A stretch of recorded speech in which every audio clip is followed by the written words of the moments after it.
My fellow Singaporeans, I've said before that the world is changing in ways that will disadvantage small open economies like Singapore. Some had previously questioned this assessment, but the recent Liberation Day announcement by the US leaves no room for doubt. It marks a seismic change in the global order. The era of rules-based globalization and free trade is over. We are entering a new phase, one that is more arbitrary, protectionist, and dangerous. For decades, the US was the bedrock for the free market economies of the world. It championed free trade and led efforts to build a multilateral trading system, anchored by clear rules and norms, where countries could achieve win-win benefits through trade. This WTO system brought unprecedented stability and prosperity to the world, and to the US itself. To be clear, the system is not perfect. Singapore and many others have long called for reform, to update the rules and to make the system better. But what the US is doing now is not reform.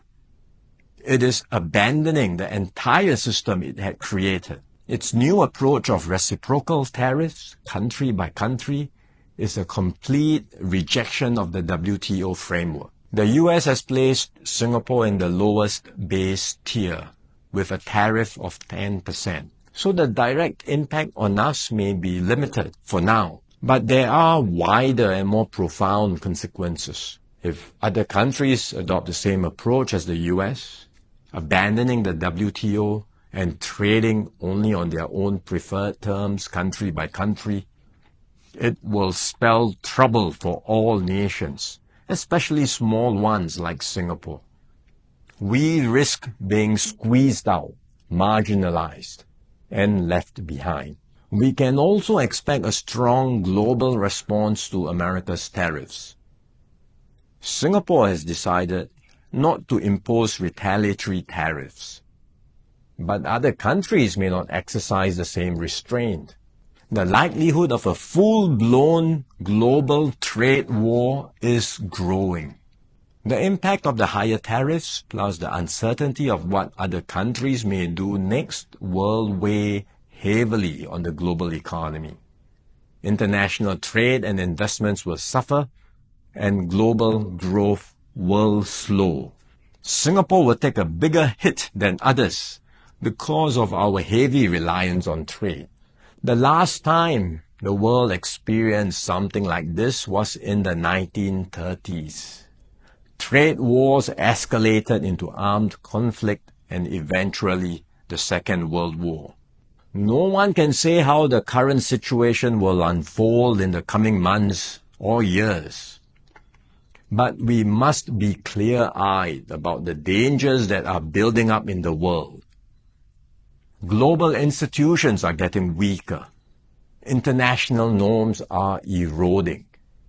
More and more countries will act based on narrow self-interest and use force or pressure to get their way. This is the harsh reality of our world today.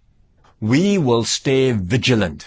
We will build up our capabilities. We will strengthen our network of partnerships with like-minded countries.